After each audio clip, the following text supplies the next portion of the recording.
Ready to kick us off, Amanda? We're recording All now. right. Hey, everyone. It's 9 o'clock, now 9:01.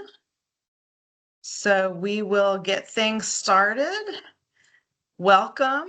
Good morning, everyone. Thank you for joining us today for our National Register training featuring senior historian at the National Park Service, Jim Gabbert. I'm Amanda Terrell. I'm the director of the Community Services Division at DHR.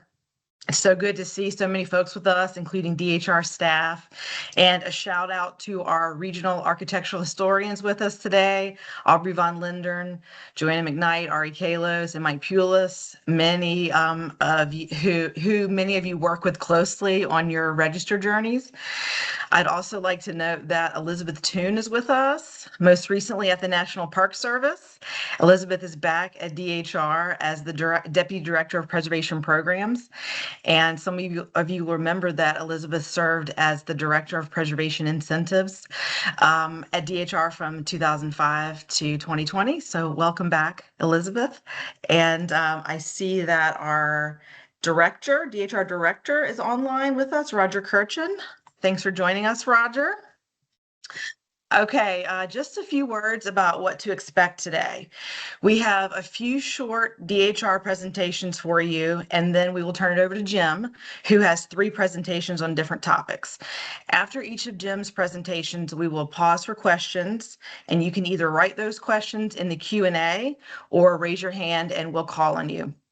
If there are questions of a more general nature or on the DHR presented topics, we'll take those toward the end.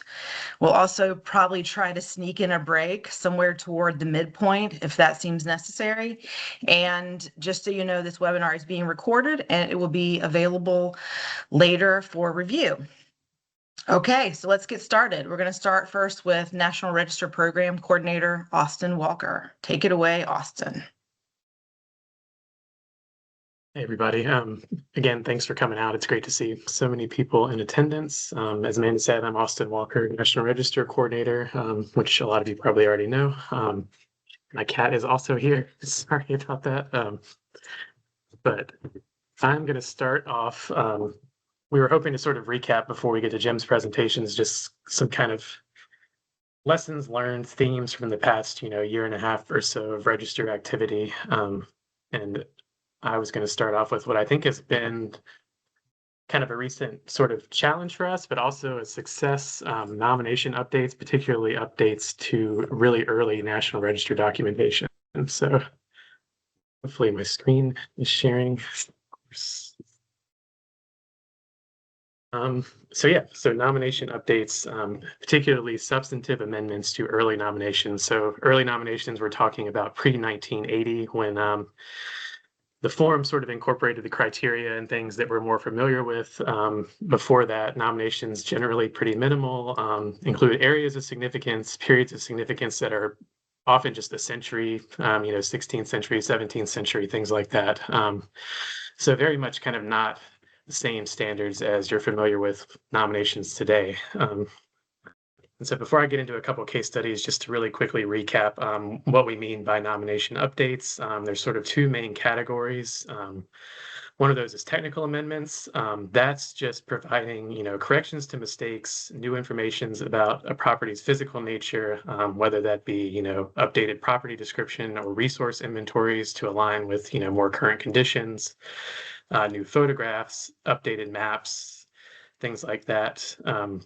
New historic context can also be considered technical if we're not talking about, a change to criteria or additions of new periods, areas of significance, things like that, but just generally updating, information about the nature of a property. Whereas substantive amendments, which I'm going to focus on more today, are those that require kind of an opinion, an evaluation about the significance of a property, which includes things like adding new criteria, new areas of significance, changing the period or level of significance, and notably changing a property's boundary. And so I know a lot of folks are familiar with, we do boundary increases, especially to historic districts pretty frequently, but we were not as familiar with doing kind of boundary changes to already listed individual properties that, may have not been mapped or recorded up to the same standards as we're familiar with today. And so just to note here, boundary changes, whereas a lot of these amendments can be submitted on continuation sheets, boundary changes are considered new property nominations. And so that's the point where we're kind of doing a full new nomination form. So to kind of help illustrate this, I think it's helpful to walk through some recent examples we worked through in Virginia of properties that kind of a lot of different changes were happening to sort of older nominations, either boundary changes, criteria changes, alterations to periods of significance based on new information, things like that. So the first example I've got here is Lynn Haven House in the city of Virginia Beach. So this is one of several updates now we've done of kind of pre-1980 nominations in Virginia Beach. This one was just one that I thought had a lot of interesting sort of corrections, changes, a lot of different actions going on at once. And so sort of a recap of what we got. Originally, this building was listed in 1969. It was actually listed under a different name, erroneously sort of attributed to different owners. Period of significance at that time, only 17th century. The only area of significance, architecture. It was listed at the national level of significance because at that time, we believed this house dated to sort of the second half of the 17th century. Therefore, was sort of an extraordinary survival, one of the oldest brick houses remaining in the United States, and also one of the few 17th century Virginia houses that retained significant interior woodwork. And so when we were approaching kind of the update to this nomination, which was approved initially by us in 2024 and then the National Register in 2025, we had a lot of kind of different information to deal with. One of those being that sort of erroneous attribution of the Wishart ownership. So that was corrected as a name change to this property. It's now correctly listed as Lynn Haven House. We also had dendrochronological analysis that dated the house not to the second half of the 17th century, but to 1724, 1725. And so that became our initial period of significance under architecture. And this nomination also included really significant new context on the APVA, now Preservation Virginia, restoration of this house, which took place just after the property was originally listed during the early 1970s. And so I've got a picture here. This is a HAB survey from the 1930s, but this is sort of more what the house looked like at time of listing. And so you can see that there's been pretty considerable restoration done on the part of Preservation Virginia. We felt that, you know, at that point, that restoration was of historic age and was a significant piece in kind of the historic preservation movement in Virginia. And so we included that as a second new area of significance.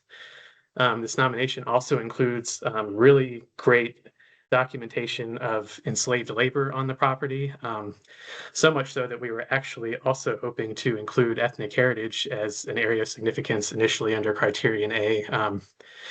And we ended up sort of in discussions with Jim and others about the feasibility of that, considering that we had a great amount of documentation, but not necessarily extant resources on the property to sort of convey that significant association. And so that's a discussion we've had a few times now with different properties, and maybe one that we can talk a little bit more about today, but still really, I think, an integral part of the history of this property, and great to have that finally included in the documentation. And just to kind of talk about boundaries, as is the case with a lot of our early nominations, the boundaries we had from 1969 were just a large rectangle and an acreage number. So this property had 4 coordinate points, 110 acres, which, as you can see, a lot of that now is probably not as it was, if it ever really was that way to begin with in 1969. But due to kind of the loss of integrity, redevelopment around the house, we did reduce that boundary as well to the kind of the current property, encompassing all significant resources that still survive associated with the house. And so just, you know, that's kind of an illustration of sort of the challenges of this early documentation sometimes, which we'll see in some of these other examples as well. Another really great update that we had completed as part of our ESHPF funding was Belmead in Powhatan County.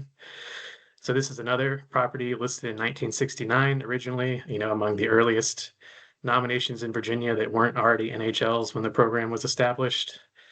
Period of significance here, 19th century, with 1845 is kind of the significant date of construction for the house. We had architecture, education, religion, and social history as areas of significance. Architecture is really the only one that's discussed in any depth. It notes that, this house was designed by Gothic Revival architect Alexander Jackson Davis. But all of the others are just, Philip St. George Coke, noted progressive agronomist. That's all that's mentioned. There's a note about the property's use as St. Emma Industrial and Agricultural College for Black students during the late 19th century and into the 20th century, but that's not really expanded on at all in the nomination. And so as part of our update, we really essentially expanded all of that context beyond architecture and architecture as well. And so we have a much more sort of encompassing period of significance, 1840 to 1972. Education, architecture, social history, as well as agriculture and Black ethnic heritage. This nomination is a good example of, a really large property was nominated at the time. Pretty much only the house is mentioned. We now have an updated inventory that includes 64 contributing resources, so much greater sort of accounting of the inventory of the property, including things like this really kind of amazing stone granary that's on the property. And also the St. Francis de Sales School for Girls, the female counterpart to St. Emma that was not mentioned at all in the original nomination for some reason. And so, again, really expanded on kind of history that is only briefly touched on in the 1960s nomination, as well as a really excellent kind of tracing of significant African-American history from, enslaved labor on the property to this development of these two pretty significant schools that continued into the late 20th century. And again, talking about the boundaries, this is another one. This was kind of the map that we had to work with. You can see a small red circle around the house and then this large red polygon that the acreage provided was about 430 acres. This is much larger than that, so it was really kind of unclear what exactly we were working with in terms of boundaries. We ended up calling this a boundary increase because the acreage itself did increased substantially. And of course, we also now have a great complement of sketch maps to sort of enumerate all of the resources on the property in these kind of clusters that you see here. And then finally, Poplar Forest in sort of Bedford County, Lynchburg vicinity. This is another 1969 nomination, then an NHL in 1971. Of course, there's, a lot to say about Poplar Forest, but at the time, all that we had was, period of significance, 19th century, area of significance, architecture, and basically Thomas Jefferson designed this, and, that's all you need. So this was actually done by staff at Poplar Forest, along with a lot of guidance from Mike. So thanks to Mike Pulis for that. But what we got is really, a pretty incredible, I think, context for this property that goes way beyond. The original nomination includes all of the kind of research, restoration work, archaeological investigations that the staff at Poplar Forest have done since they've owned the property. So now a much kind of expanded period of significance encompassing 3 ownership periods, Jefferson as well as those on either side of his family's ownership of the property. And so, yeah, this ended up using, I think, all 4 criteria: architecture, agriculture, ethnic heritage, landscape architecture, politics, government, and archaeology. And this one in particular was a real boundary challenge because I think, first approached it maybe a little naively as just, we'll change the boundary to what it is now, and didn't really address kind of what we were working with originally. And so we met a little resistance from our state review board, went back and really tried to refine this so that it was clear what exactly was happening as far as a boundary adjustment. And so I've included this map and then the kind of a little bit of section 10 just to show what exactly we did in terms of this boundary decrease to the southwest and south. Areas that were sold off after the original nomination have been fully redeveloped as kind of 1970s, 1980s suburbs, fundamentally, not part of Poplar Forest and that historic landscape anymore. And so we justified that decrease due to a loss of integrity, as well as then you can see this boundary increase kind of to the northeast. This was property that was not owned at the time of listing by, the owners of Poplar Forest, but has since come into the ownership of the foundation. They've done work here, identified additional sites with, expected potential for others. And so that was justified as, additional significance to the property to be added. And so I think I've already run over my time a little bit, but a couple resources that you can use. Of course, the National Register Bulletin 16A includes some information about amending National Register documentation, but one that we've relied on a lot recently has been Best Practices Review, the issue number 3, which is a little bit more supplementary information about what exactly to do for sort of technical and substantive amendments.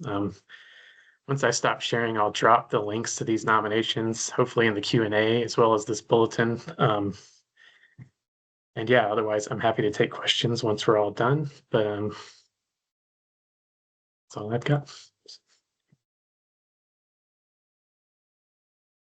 All right, I'm up next. Let me get ready to share here. Let's see.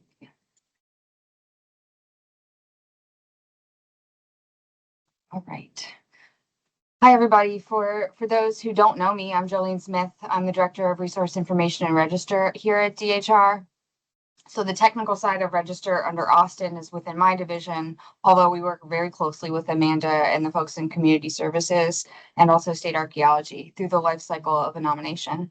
And I'm also an archaeologist and would like to take a little bit of time to talk through some basics about archaeology in nominations. We've had quite a few nominations come our way recently for districts involving archaeology in one way or another, and we are building our capacity to list more archaeology here, and I'd like to share a little bit of that with you all today. So primarily archaeological nominations listed under Criterion D that's a whole topic. So it requires its own training, and we're working on that. Stay tuned for a training opportunity, probably, a long workshop held with the Council of Virginia Archaeologists to cover that topic thoroughly, hopefully in the spring. But today, in the interest of time, I just want to step us through how to think about archaeology in a mixed district, like when to choose Criterion D, when a site may be contributing or non-contributing, and how to tell if we've got enough information, especially for those of you who are not archaeologists.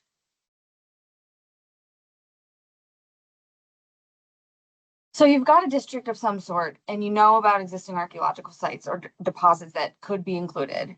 Do you add D as a criterion? Are the sites contributing? First, think about your goals for the listing. A successful nomination for one place can hypothetically be written in multiple different ways with different areas and periods of significance using different criteria. So as long as the resources support the argument presented, there may be multiple paths for listing. In other words, if it seems like a real uphill, expensive battle to take one path, you may be able to get the property listed with another path. But back to our district. Is the site related to the district's presumed significance and context? Does it help to tell the story, or does it just happen to be there? Has it been subject to professional archaeological investigations? More often than not, new archaeological investigation is not practical in support of a district nomination like this. So we're left to work with what we already know and what we can observe without more digging. And since we can't see below ground, establishing whether or not a site retains integrity can be challenging using legacy records. But even if you're not an archaeologist, keep in mind that the 7 aspects of integrity apply to archaeological sites in the same ways that they apply to above ground properties. The reason why a property is significant impacts what is necessary for integrity. So it's a loop, it's a circle, it's a recursion. So if you're interested in adding Criterion D to your other criteria, you're thinking about information potential.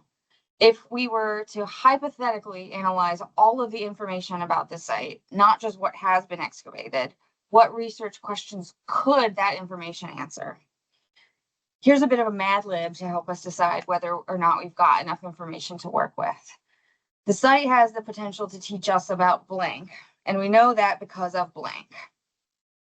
To fill that in, we might need to look at one or more archaeological reports, often done for wildly different purposes, and combine that with lots of other different lines of evidence to see whether or not we can put all these pieces together for the purpose of our argument for this particular nomination.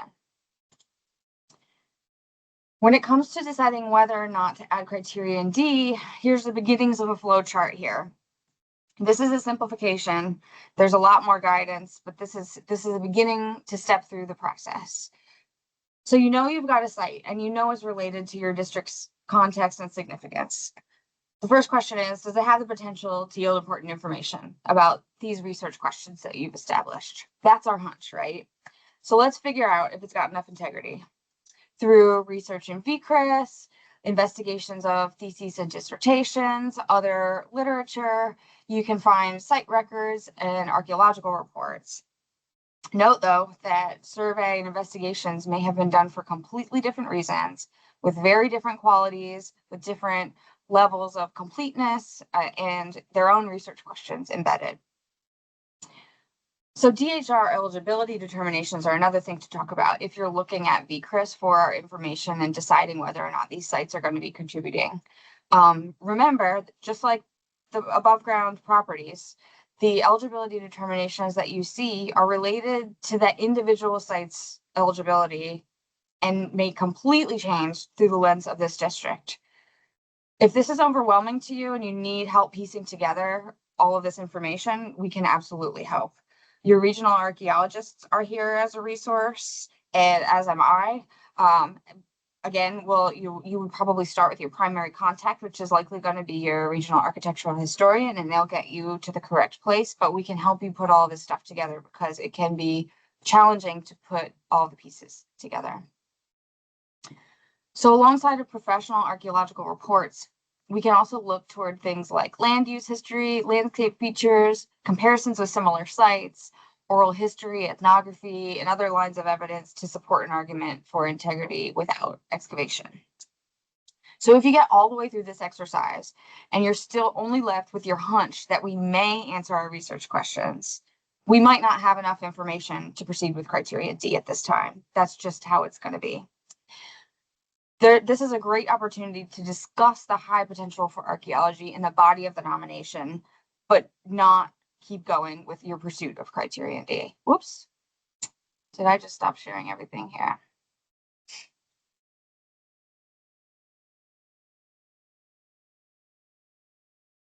Sorry about that. Let's get back to where we...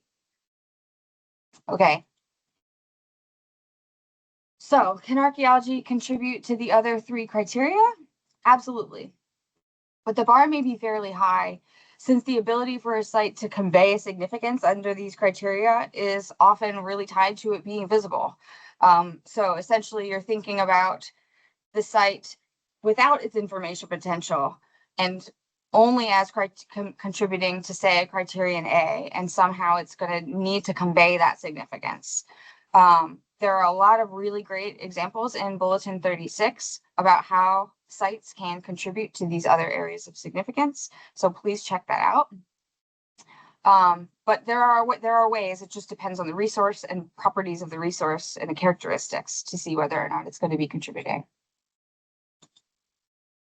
So as you move forward, we absolutely encourage including archaeology in nominations. And we're, again, building our own internally at DHR to do this more often. It's certainly underrepresented in the registers for a host of reasons. Hopefully this provides a little bit of a framework for thinking about archaeological sites as part of district nominations. Please reach out to your normal register contacts if you have any questions, and you can also reach out to me anytime. And once we get to the Q&A at the very end, we can open things up for any questions here or specific case studies or things like that. If you have anything like that, hold that thought or add it to the Q&A when you'd like, and we'll go down the list at the very end. But otherwise, for now, I will pass things over to Jim Gabbert, our reviewer from the Park Service. Jim, thanks so much. Jolene, I have to go. All right, bye. No, I have to present. Oh, Amanda, I'm sorry. That's okay. Thank you. There you go. Okay, let's see.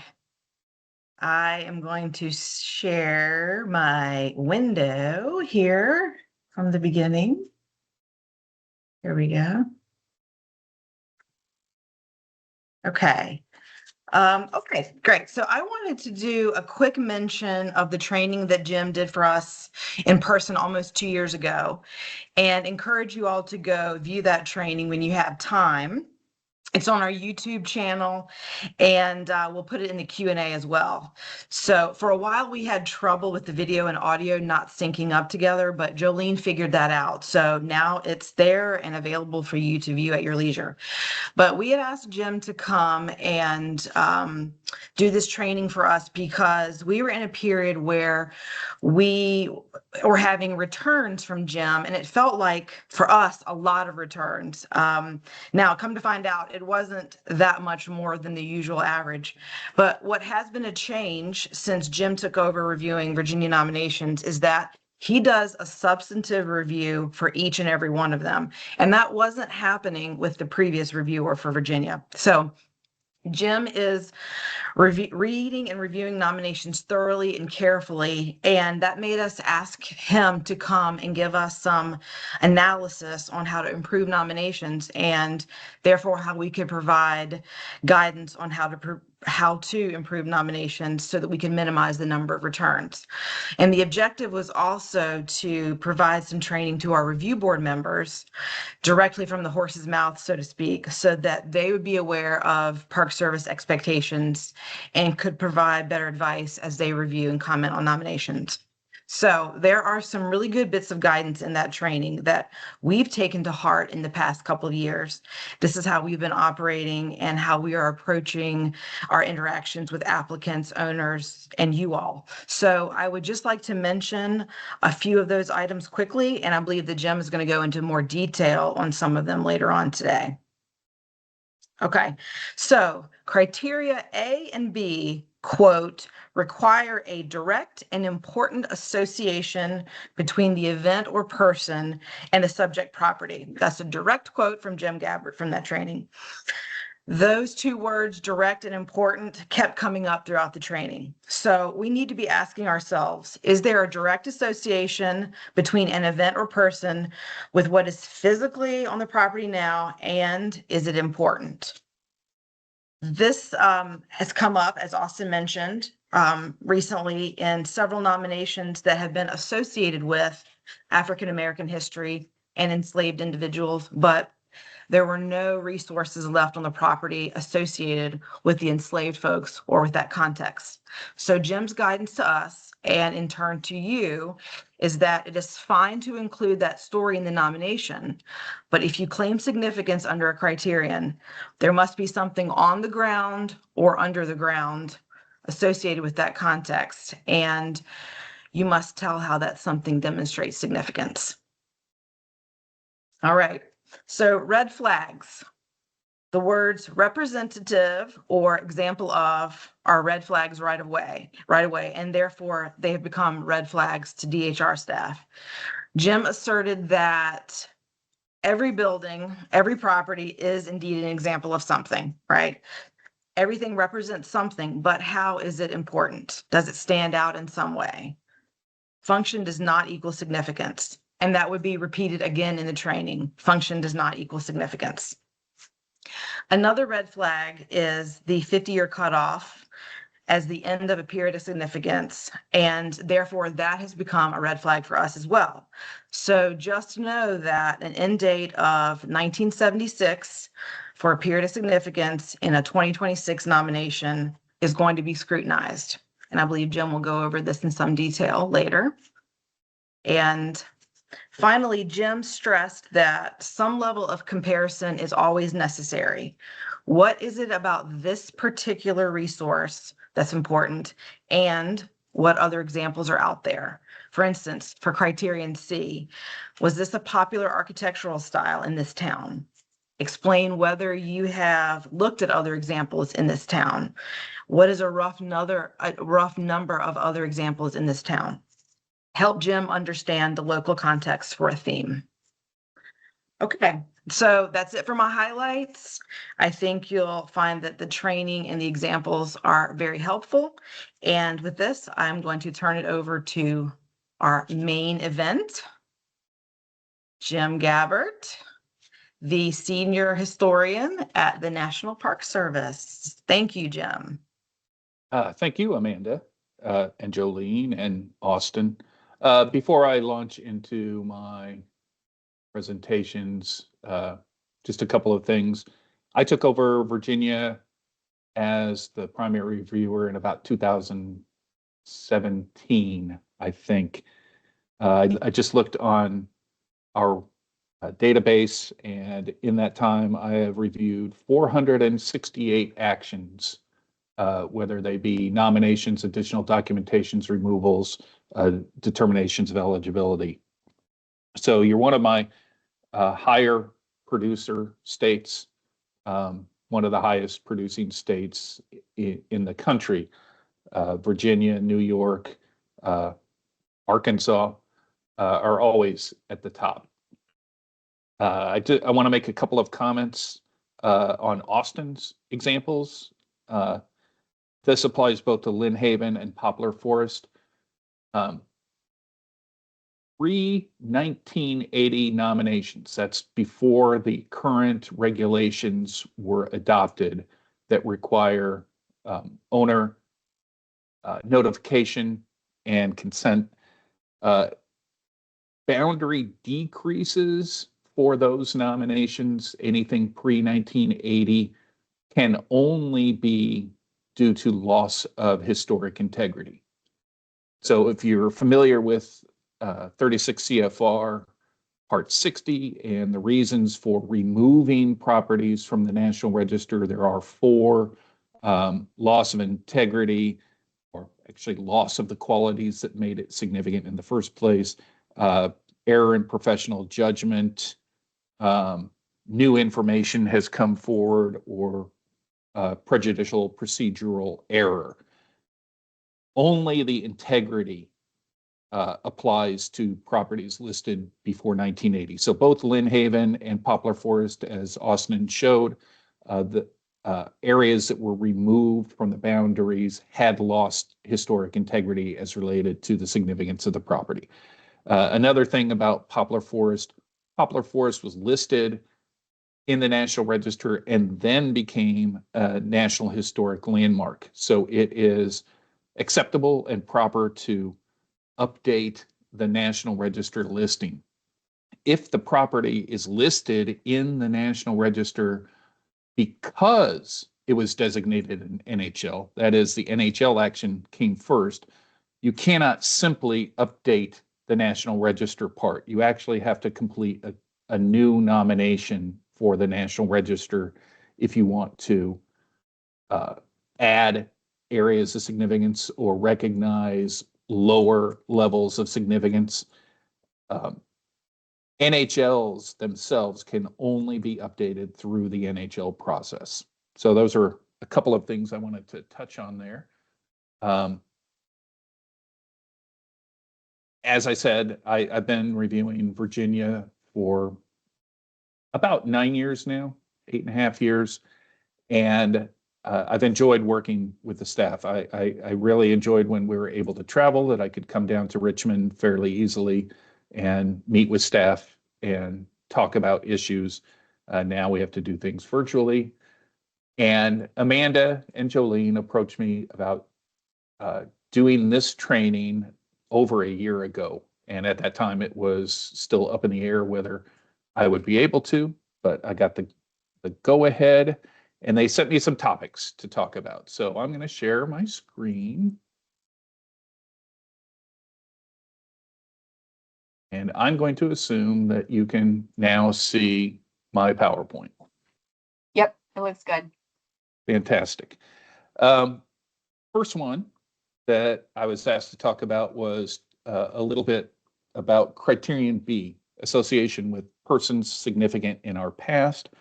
And my colleague, Michelle Dietrich, had put together a PowerPoint on this, so I just stole it from her and added a little bit to it. So what we're doing is we're looking at highlights from Bulletin 32, the guidelines for evaluating and documenting properties associated with significant persons.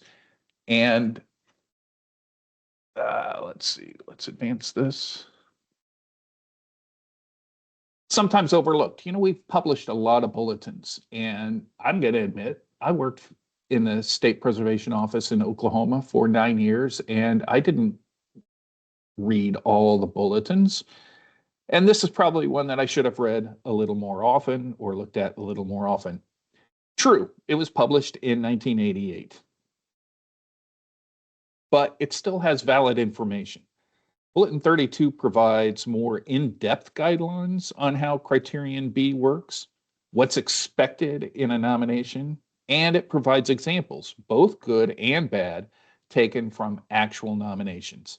Now, again, this is published in 1988, so the examples may not be up to the standards that we would have today, but the advice is still valid and the bulletin is still useful.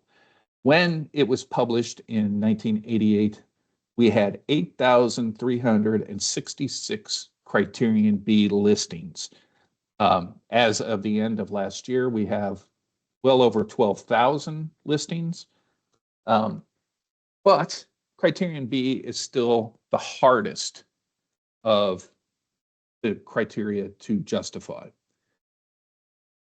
Requirements for listing a property under Criterion B involve two basic elements that are broken down into multiple parts. The two basic elements are determining that the person in question is significant or has accomplished significant things.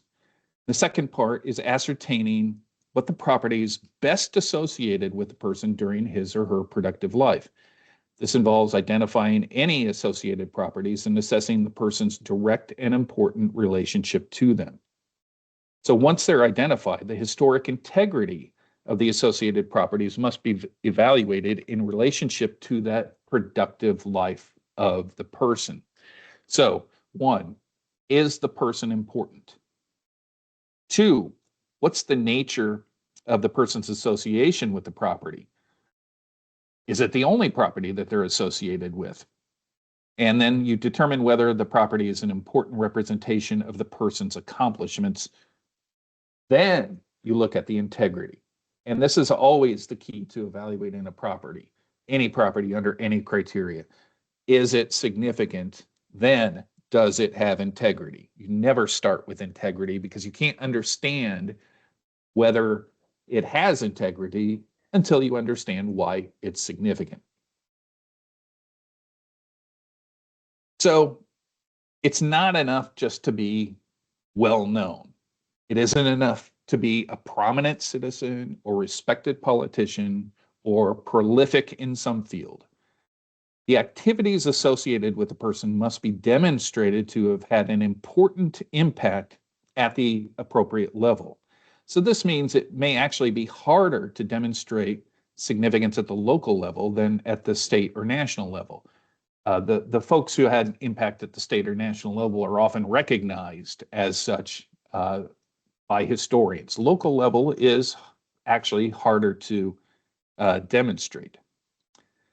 So the appropriate theme that the person is associated with must be investigated within the appropriate context. The person's association with the theme needs to be discussed. And if there are other persons who have the same or similar associations, this should be noted and discussed. The investigation should support the subject person's relative important achievements, accomplishments, or influences in that theme above any others. So in some cases, when you're looking at these properties, the investigation may lead you away from criteria consideration B, but may be supportive of criteria consideration A. So to reiterate, famous does not equal significant. You have to identify the context, the area of significance or importance this person is associated with. You need to explain what the achievements, accomplishments, or influences are. You have to let us know if there were others who were involved in this field and put them in comparison to each other.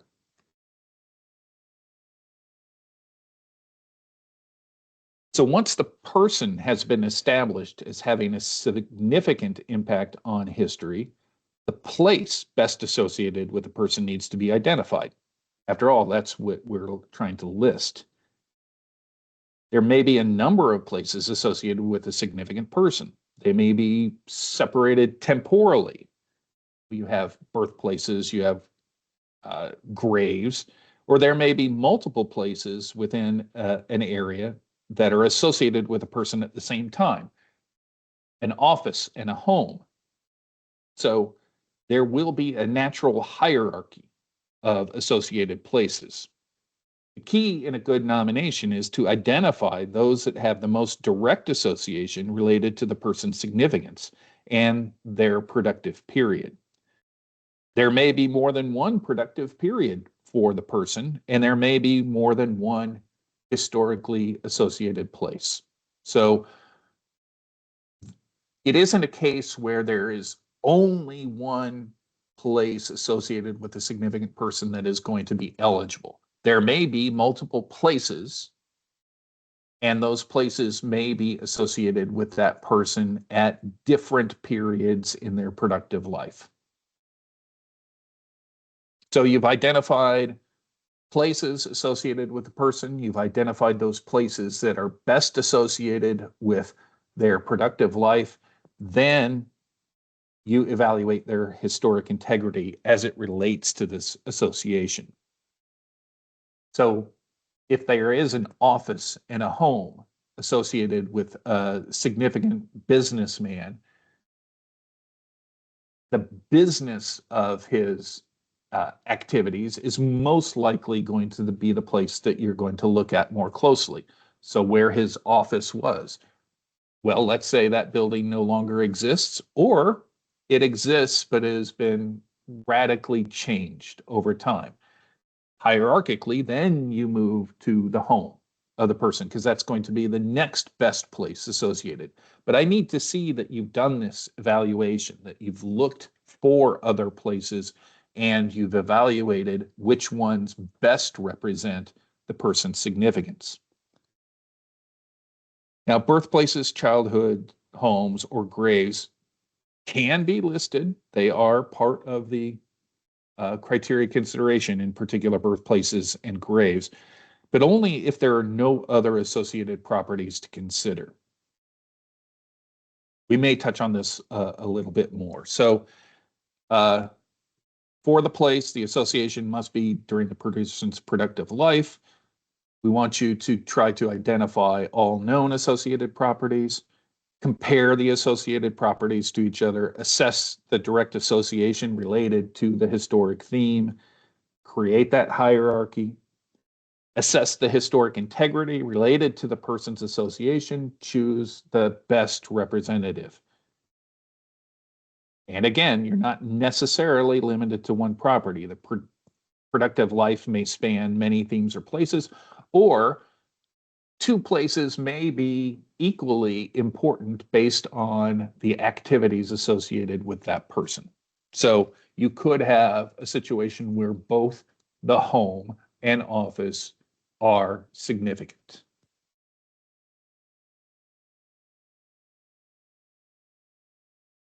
So the common issues we see across the board in Criterion B nominations is that the person's success or their station in life is conflated with significance. So this is a direct quote from page 10 of Bulletin 32. It's not enough to show that an individual has acquired wealth, run a successful business, or held public office unless any of these accomplishments or their number or combination is a significant achievement in the community in comparison with the activities and accomplishments of others. So this brings up that many of the nominations forget the comparison with other similar individuals. Were other people involved in this industry? Were other people involved in this activity? What about other mayors? So generally, there are going to be other people associated with whatever the theme is. Why is this person significant among those others? Sometimes those significance can be obvious or unique, and a comparison may not be necessary. But if the field is unknown or there were several other players at the level of significance, discussion may be needed. there is only one Elvis. So what properties are best associated with Elvis doesn't need comparison with other musicians of their time. So some things are self-evident, but when you're talking about a local industrialist, a local banker, a local medical practitioner, it's likely that there are going to be other people associated with those themes, and we want to know why your subject person is significant in relationship to these other people. And again, comparing and discussing other properties associated with the individuals. Sometimes, that can be fairly short. We don't need a lot of information. We just need to know that you've looked for and found out that other properties may not exist anymore. So we've gone through that hierarchy of associated places, and we've landed on the subject property because these other places may not exist, may lack integrity, or there are no other places that are best associated with that person. And then again, misunderstanding that direct association. So simply because a person owned it, simply because Washington slept there, may not be as important. In the bulletin 32, Appendix A at the back, it's 11 guidelines for applying Criterion B. And this is really useful, I think, as a reference point. So of the 11 guidelines, number 1 is the most common issue, and we'll talk a little bit more about that below. 1, individuals must have made significant contributions or played a significant role. Number 2, for groups, identify specific individuals and explain significant accomplishments. So it may be that the individual was part of a group or family or a partnership. We want to know who the other members were and try to explain who did what and why the subject person was important. Number 3, comparison to individuals with similar roles or accomplishments. As I noted, sometimes comparisons may not be needed. Again, from page 10, if a person's important contributions are unique, it's unnecessary to compare them with others. It is essential, however, to adequately document that the accomplishments were both unique and significant. Significance within the last 50 years. I forgot that one. We all know criteria consideration G. Number 5, significant works nominate under criterion C. So the office of an architect or engineer or designer or the studio of an artist could be eligible under criterion B, but the works, the places that they designed, the places that they engineered, their significant works of art are most likely going to be eligible only under criterion C. Number 6, significant individuals must have a direct association with the nominated property. And number 7, properties must be generally associated with the individual's productive life in the field that they achieve significance. So mere ownership or simply being a person visited won't equate to eligibility in and of itself. For example, properties owned by a person who lived there for a year early in their career. Places where significant activities took place or that had some documented influence on a person can be eligible. The exceptions are when no better place exists. So an example, an office was demolished, so the home would be the second best option. And you can read in the bulletin for guidance on like retirement properties, places where the people went after their productive life. And more than one property can be associated, but consider the level of significance. So it may be that the significant activities were of state significance, but maybe Other properties that are associated with that person's productive life may have only a local impact. And then again, read the criteria considerations for birthplaces and graves. They're left for only if there are no extant other places. Number 8, documentation must demonstrate how the property represents an individual's significance.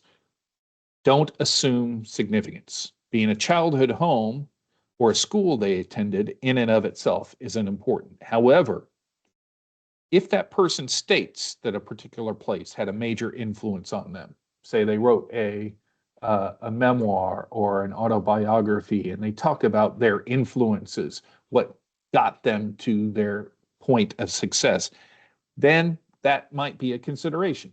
So a childhood home could have significance under Criterion B, even if there are other places associated with the person. I'm just going to ad lib here. There was a nomination I got for a property in Arkansas in the Delta region, and it was a New Deal resettlement house, part of a larger resettlement colony.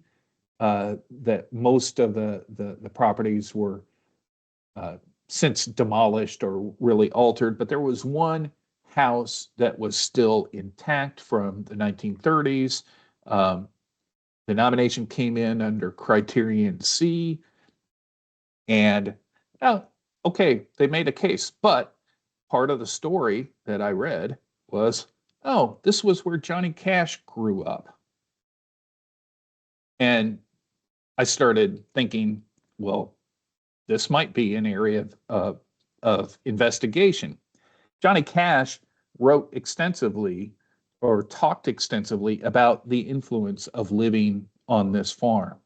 It's where his brother died. It's where he learned how to play the guitar. It had an incredible influence in his career track. So I returned it to the state, not to make them add Criterion B. It had technical issues that needed to be addressed, but strongly suggesting that they add Criterion B because the information is almost all there in your nomination. And we successfully listed it under Criterion B as well as Criterion C. So more than one property can be associated with a property, and sometimes childhood homes or birthplaces or graves can be significant. If important activities related to significance took place in a home or other location, this should be explained and supported.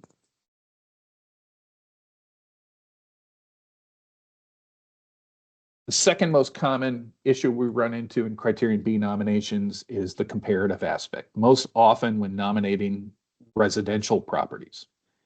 If it's very obvious, comparisons may not be needed.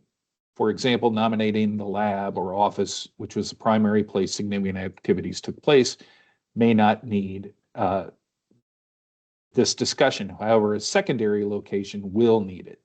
For example, a studio where an artist recorded the majority of their famous albums may not need comparisons, but their home likely will.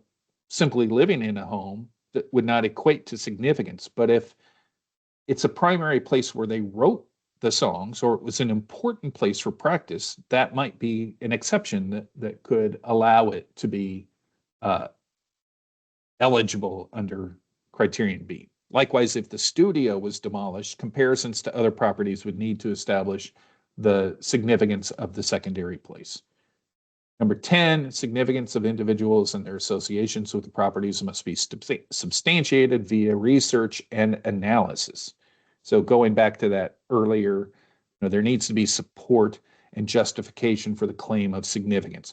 What are the important associations? And one of the questions that I always ask is, what was the impact of their activities?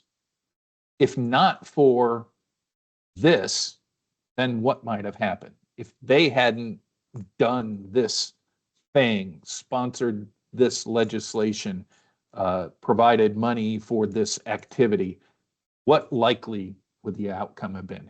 In other words, how did they affect the history of this locality, of this state, of this nation?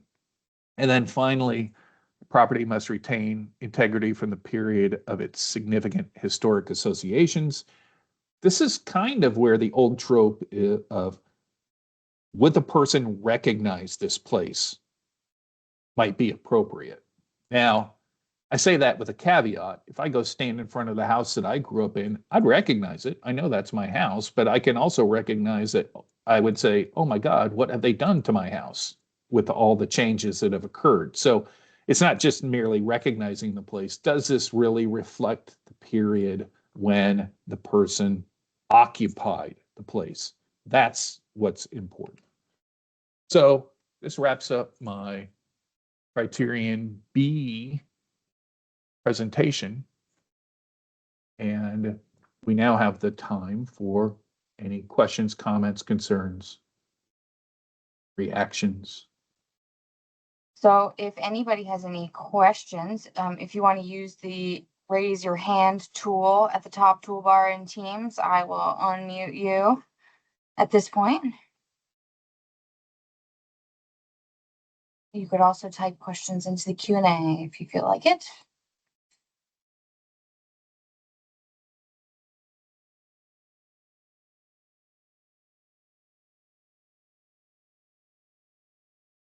Oh, we have one. Oh, it's Kristen Kirchen. Let's see. Hello, Mike. You should be able to speak and turn your camera on and unmute. Kristen.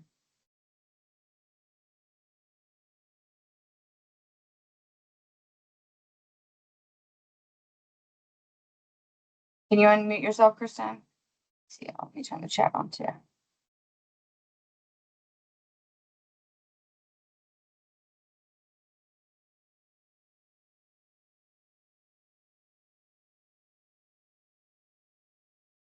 All right, let's try this here.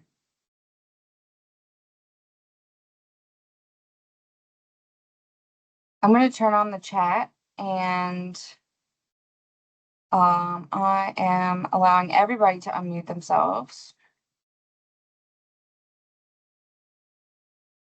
So if anybody has a question, you should be able to unmute yourself and ask it, Kristen. Can you hear me? Yes, perfect. Okay, you can hear me? Yeah. Okay, sorry.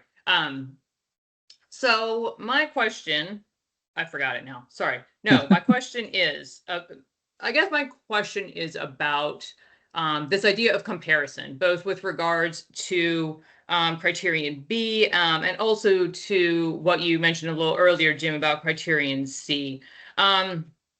So one of the things that many years ago, I remember being told by someone at DHR was that to list a property on the National Register, DHR would not require us to do additional survey, that we could rely on the information that had already been gathered. So when you talk about property under Criterion C, and what are the other properties like in that locality? What are the other examples of industrial buildings, et cetera? And then along the same lines with B, where you're talking about identifying comparative individuals, and then in addition, all of the properties associated with that individual. And maybe this is two separate, it feels kind of like two separate things with the C and the B. But my question is, how much additional survey and documentation are the National Register authors expected to complete in order to be able to make the comparative discussion, to do the comparative discussion that you want to see in the nomination? Okay. The B and C are slightly different, and I'm going to address Criterion C next. So there is a portion in there that talks about comparative context. So if you don't mind, I'll hold off on that one. For Criterion B, What I want to know is, I don't expect you to do a full-blown survey and inventory of historic resources or people. I want to know that in your research, you have identified outside the box of the focus is always on a single person under Criterion B and their activities. And what is not often there is that context of what else was happening and who else was involved in these activities. And it doesn't have to be exhaustive, but I want to know, is this the only banker in the town and that's why he's important? Or were there other banks and bankers? What were they doing and what sets this person apart from them? How much research goes into that, I guess, is going to depend on the nature of the person's activities and their importance. In terms of the places associated with them, that is required in the bulletin, in bulletin 16, in 15, or in 15, and in 32. We need to know what are the places best associated with the person during their productive life. And if you are unable to provide us that information, we're likely going to send it back. And if it's simply a case where there isn't enough documentary information out there for us to ascertain what other places, where this person may have lived, where their office was, we don't know that information. That needs to be in the nomination. We need to know that you have made that good faith effort to compare the properties associated with the person. We need to know that you've made a good faith effort to put the person within their thematic context. Does that help? Okay. Yep. Thank you.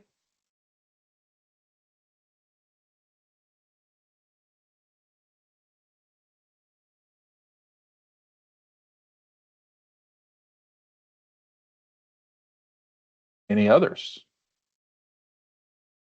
Oh, excuse me. There's one question in Q&A from Deb McLean, but it's not related to Criterion B. So maybe we'll hold that until a little bit later.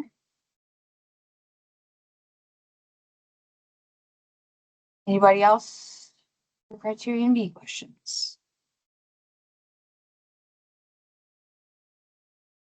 All right.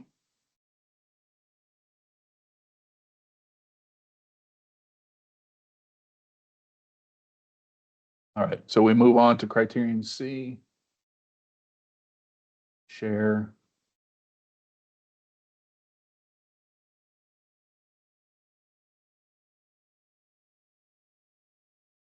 All right, Criterion C, our most popular criterion. 80% of National Register listings utilize Criterion C. 38% of those utilize only Criterion C. Shorthand out there in the world for Criterion C is often just called architecture, but it's more than that. It can apply to engineering. It can apply to landscape architecture. It can apply to planning. It can apply to other aspects of design, such as art. More appropriate shorthand is the physical characteristics of the property. So let's go. Here are the words of the criterion. It's multivalent, referencing a wide variety of potential property types and avenues of significance. So I'm going to read it. I used to have it memorized, but I sometimes forget it. Properties may be eligible for the National Register if they embody the distinctive characteristics of a type, period, or method of construction, or that represent the work of a master, or that possess high artistic values. or that represent a significant and distinctive entity whose components lack individual distinction. So let's break this down a little. Embodies the distinctive characteristics of a type, period, or method of construction. A type of resource might be defined by its use, a mill, a school, a dam, where the physical characteristics of that use are reflected in the design through spatial arrangement. A type may also be defined by materials, a log building, an adobe building. This is more likely to be accounted for by method of construction. The type of resource should be defined, and the distinctive characteristics of that type need to be identified. So what are the characteristics of the type? If the type is a theater, what are the components of the theater type that define it? A period refers to a specific era when certain characteristics or cultural expressions were prevalent. The shorthand for this is style. Late Victorian is an era or period, but it is not a style. Within periods, there may be attributed styles. Within the late Victorian period, you may have Second Empire style commercial buildings, Queen Anne style house, or Gothic Revival style church. Each of these shares commonalities, heavy ornamentation, variegated textures, but the details are what differentiate them. Method of construction refers to the distinctive manner in which the resource is put together. It's distinct and character defining. It may also refer to innovative advancements in materials or technology.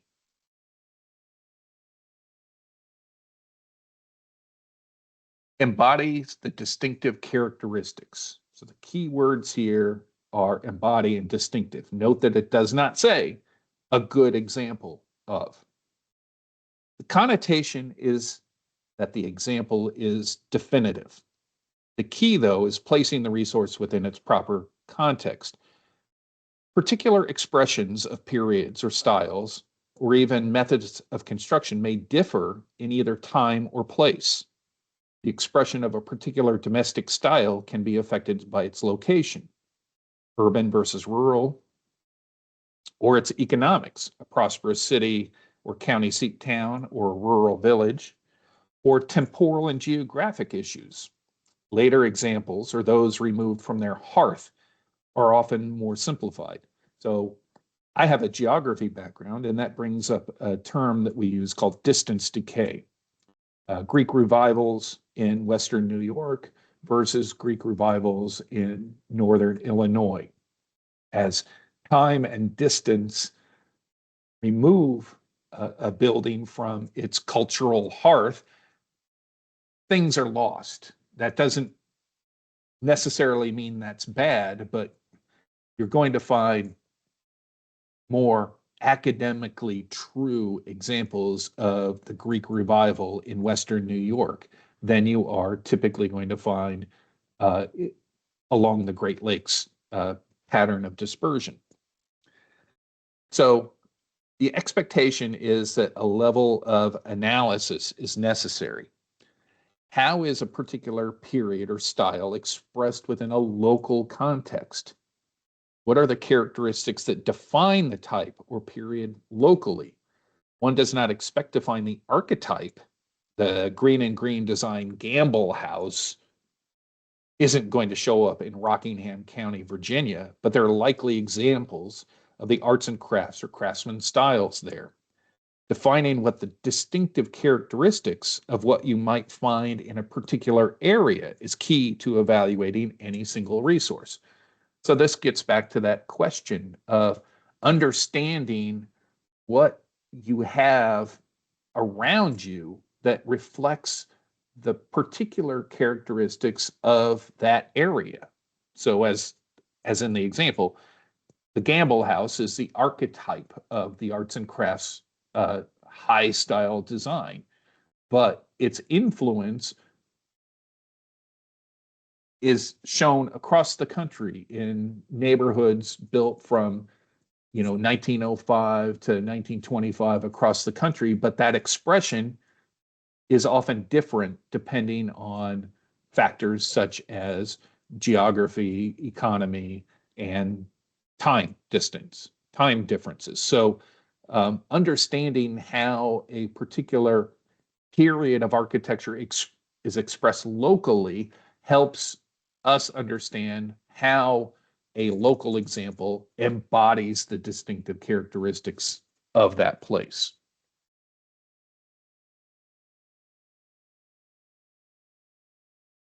So as I say, survey is a key factor. If there's been a formal survey, this information can help in both defining what the distinctive characteristics are at the local level and provide the information necessary to justify how a particular property may embody those characteristics.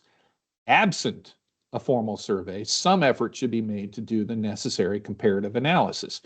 This may include perusing inventory files or doing a windshield survey. Documenting that some effort has been made to create a local context is important in the nomination. And rarely is any individual property significant. There's also going to be a recency bias. There are just going to be more examples of more recently built resources. It's going to be harder to justify the individual significance of a 1970s ranch house or office building than an early 19th century tavern or federal style farmhouse. So the next clause in Criterion C is, or that represent the work of a master. We get a lot of nominations that veer up to the edge of saying work of a master without actually using that term. Most often this is for a property where there's a known designer, architect, engineer, landscape architect, for which a lot of information is known. All of this ends up in the nomination, a recitation of the designer's life and their career. Bulletin 15 admonishes a property is not eligible as the work of a master, however, simply because it was designed by a prominent architect. So in Bulletin 15, how to apply the National Register criteria for evaluation gives us some direction in defining a master. Key to this is the phrase generally recognized greatness. So here's what Bulletin 15 says. A master is a figure of generally recognized greatness in a field, a known craftsman of consummate skill, or an anonymous craftsman whose work is distinguishable from others by its characteristic style and quality. The property must express a particular phase in the development of the master's career, an aspect of his or her work, or a particular idea or theme in his or her craft. So in other words, being prolific does not equate to greatness, except in marketing maybe.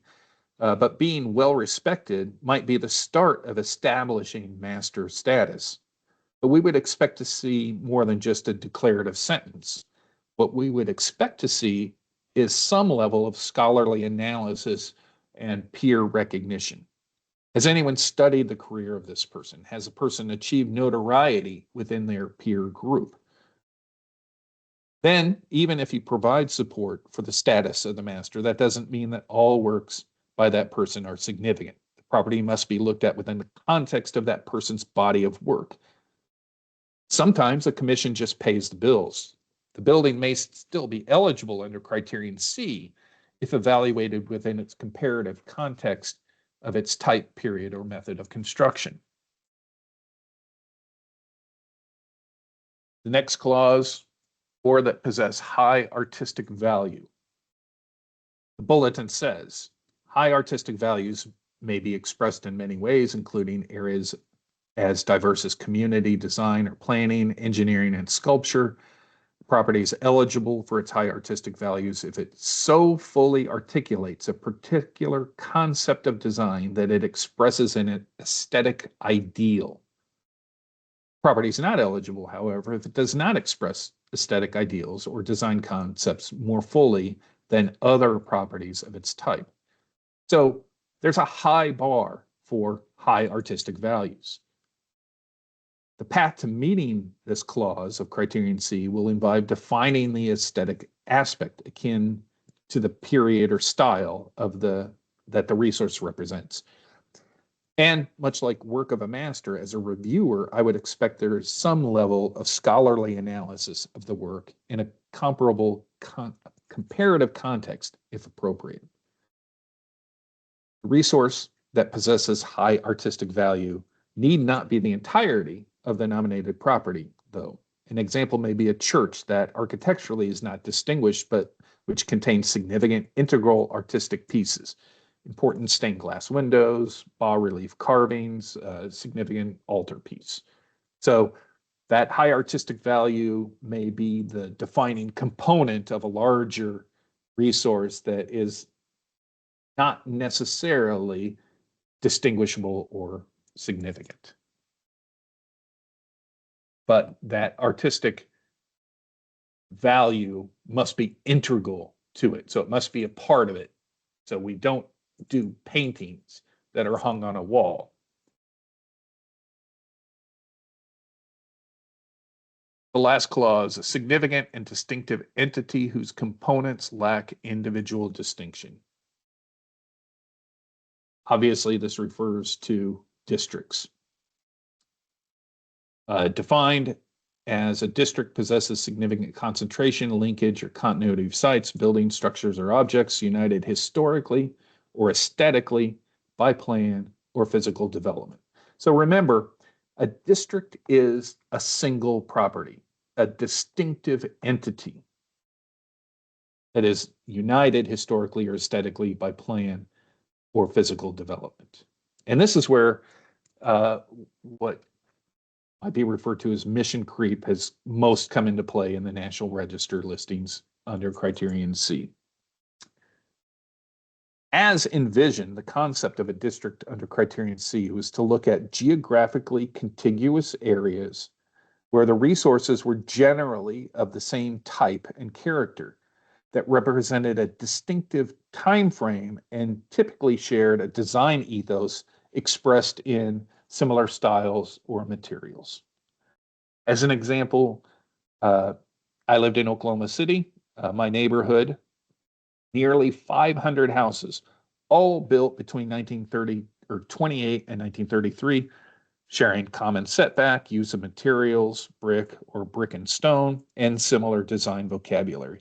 Every house had some sort of arch built into it, but no two houses were identical.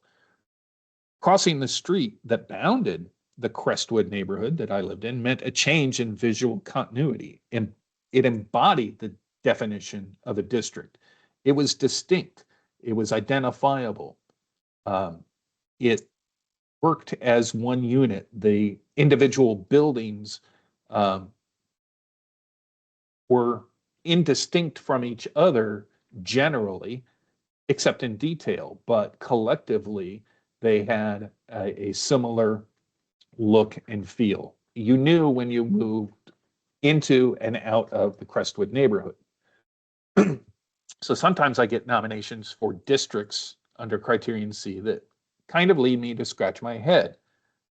Contributing resources may range from late Victorian era Queen Anne cottages to period revival cottages to minimal traditionals to post-war houses to infill ranches.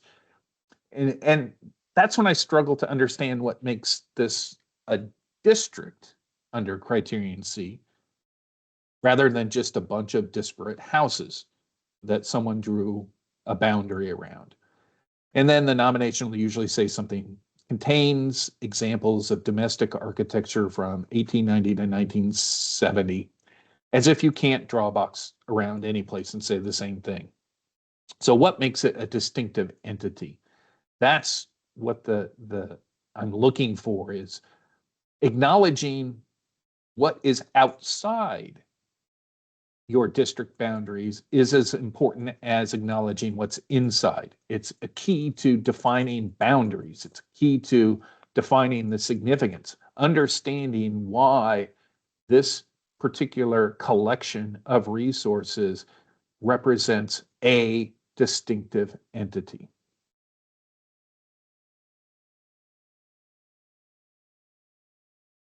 So not all districts need Criterion C.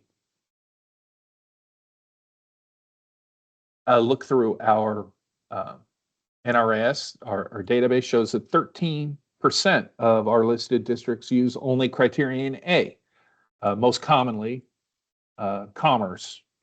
So you don't have to have Criterion C for a district nomination.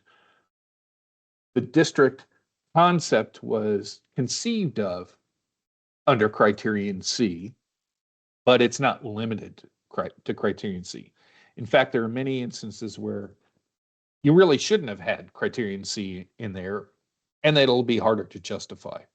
There seems to be some idea that having more criteria or areas of significance listed means that we're more likely to accept it. To the contrary, seeing a long list of areas of significance is going to make us look closer to see if they were all adequately justified. So if you do use Criterion C, look at the wording of the criterion to help guide your justification. Don't neglect your comparative context. Don't neglect what lies outside of the district boundaries. And we'll talk about boundaries a little bit later. So many historic districts we get, in particular residential districts, we get talk specifically about the development of that particular district and forget to place it in the context of development of the community at large. What was happening at the time that this district came into being? What was happening elsewhere? What might have been the conditions that led to this district coming into existence? Was it streetcar lines? Was it new roads or highways? Was it factories that have moved into the community that created a demand for new housing? So understanding why a place comes into existence can help us understand why that place is important. All right, I think that takes me to the end of my spiel, and we can go back to questions, comments, or concerns. Mary Ruffin, you should be able to unmute yourself and ask. Hey there. Hey, Mary. I am looking at a couple of potential nominations that are high-style buildings done by prominent architects that have national reputations. And I'm trying to think about what you said about looking at these buildings in the context of their work. And if there's someone who's not just worked in a single location, should I be comparing them against that architect's work broadly, or should I be looking geographically at a lens and saying, how does it compare to other ones of this style in this geographic area, or both, or neither? I'm just trying to figure out how to place a building like that in context. Well, it depends on if you are trying to claim that this is significant as the work of a master architect. If you're making that claim, then yes, you have to look at that person's body of work, whether that's located in this state or other states. If it's a nationally prominent architect, you would have to look at as the work of a master, as an important work within the continuum of their body of work. But if you look, if you're looking at it strictly under Criterion C, that happens to be designed by a well-known architect, then you're back to the appropriate context for your level of significance within the community, within the state. So it's the nuance of claiming work of a master versus just claiming it as embodying the distinctive characteristics of a type, period, or method of construction. And it's how you write the nomination that becomes confusing. As I say, I get nominations all the time, and I'm going to throw a state under the bus because it's far enough away. Our friends in Arkansas who have access to a vast archive of information about architects who have lived and worked in Arkansas. So their nominations read as if each and every one of these people is a master architect, instead of focusing on the characteristics of the building itself and just mentioning, oh, it happens to be designed by this particular architect. So it's really what you're focusing your argument at is going to lead you to what your necessary comparative context is. So you could choose one of those and have a different context, comparative context. Yes. Or you could do both if you're a real overachiever and have two sets of context to analyze the building within. Correct. One more question and then I'll stop talking. If this is an architect that has a national reputation, a national scope, does that mean the building is nationally significant if it's a good example of his work? Okay. Can you speak to that? One of the terms that we often use is, and this applies both in architecture and Criterion A, is local manifestation of a nationally important theme. So not all Frank Lloyd Wright designed buildings are nationally significant. There are some that have been evaluated and adjudicated over time by designers and academics, et cetera, that rise to that level. These are important markers in Frank Lloyd Wright's career arc. And that, that his early period, his mid period, his Usonian period, and those have been fairly well identified. There are many Frank Lloyd Wright designs that are important examples of Wright's design philosophy, but they're important within a local context or even a state context. There's a number of Usonian houses in Iowa. Not all of the Usonian houses in Iowa are nationally significant. Most of them are locally significant. It's just an important example of its period or type. So if you're looking at Frank Lloyd Wright as a master, for example, and you're looking at a building in Ohio and it's not a great Frank Lloyd Wright, would you look at it in, maybe an Ohio context, like a statewide level of significance? Right. And you would look at it in the context of his design philosophy. What other, if it's a true example of his prairie style or his Usonian style, or an example of the organic philosophy of design that Frank Lloyd Wright espoused and which influenced a lot of other architects, you would put it into that context. Okay. And it just happens to be designed by this master architect. All right, that's helpful. Thank you so much. All right, Deborah McLean, you should be able to unmute and ask a question. Awesome. Yeah, thank you. Thanks for having this. It's been a long time since we've gotten together, even virtually. So I really appreciate this time. I had a question about the districts. You talked a lot about residential districts. In Virginia, we have a lot of rural historic districts. And so sometimes the challenges there are a little bit different, and boundaries are hard sometimes. And I've done those, and I've often used, physical elements like a mountain or a valley, or man-made things like a new interstate as boundaries. Right. So could you talk a little bit about what you're looking for, just as you did with the other district discussion, but aim it more at rural historic districts? I can. We will talk a little bit about boundaries in the next session, but let's go. Significance is always going to be the first thing that you look at. What is the important reason for identifying this district? A rural district is often associated with settlement and agriculture.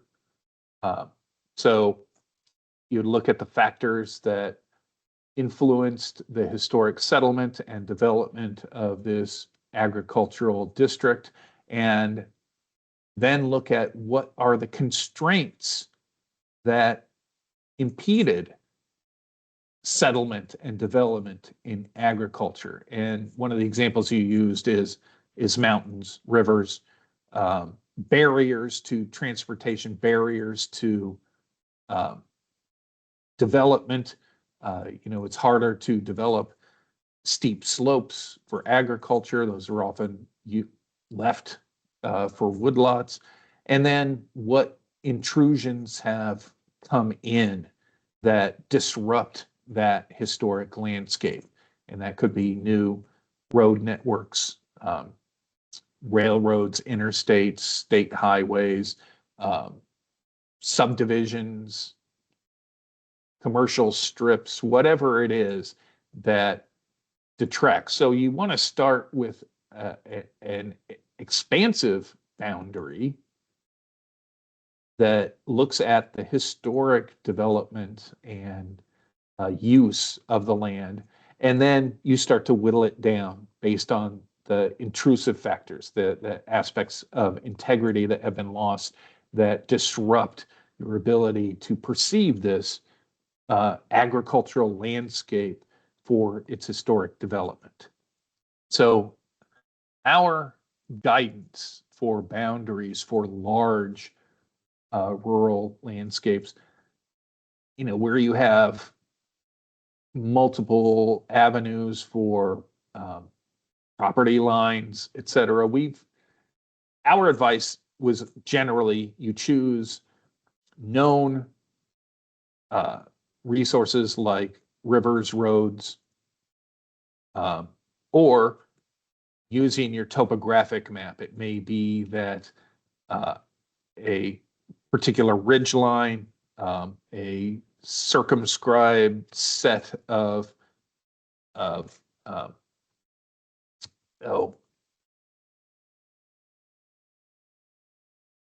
the term is escaping me, the lines that indicate elevation on a map. Contours. Contour lines are suggested for some property types. So it really depends on the nature of the resource itself. And I've now rambled through about 2 minutes of explanation. I don't even know if I've addressed what your question was. Well, you talked a lot about boundaries, but I was also considering what you were saying about, the range of resources. And within a residential area, it makes sense to me that, you can't go from a log building to a mid-century modern house and say they're all part of the same thing. You get out into some parts of Virginia and you have these expansive, gorgeous rural areas that do have a pretty wide range of property types. Maybe not all are considered contributing, but I wouldn't want that to disqualify a district simply because, within the 5,000 acres, there are also a bunch of ranch houses. Right. Maybe not a development of ranch houses, but you know what I'm saying? Exactly. I know exactly what you're saying. And scale matters. What we look at in terms of intrusions, non-historic resources, non-contributing properties, is their effect on the overall property, that overall property being the district. So one of the things that I used to hear all the time when I first was at the state and then here was that the National Park Service requires certain percentage of contributing resources versus non-contributing resources. And that's completely untrue. What we are looking at is what the impact of these non-historic resources is. So, for example, I listed a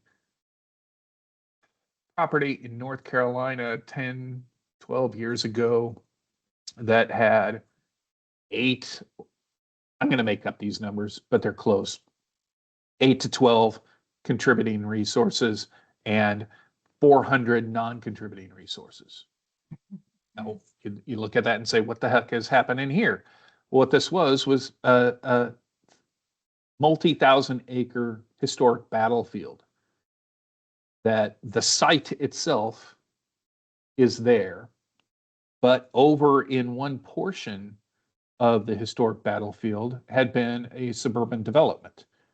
That suburban development is isolated within the confines of the battlefield. So that suburban development had 200 non-contributing 1980s houses, while the rest of the district was intact.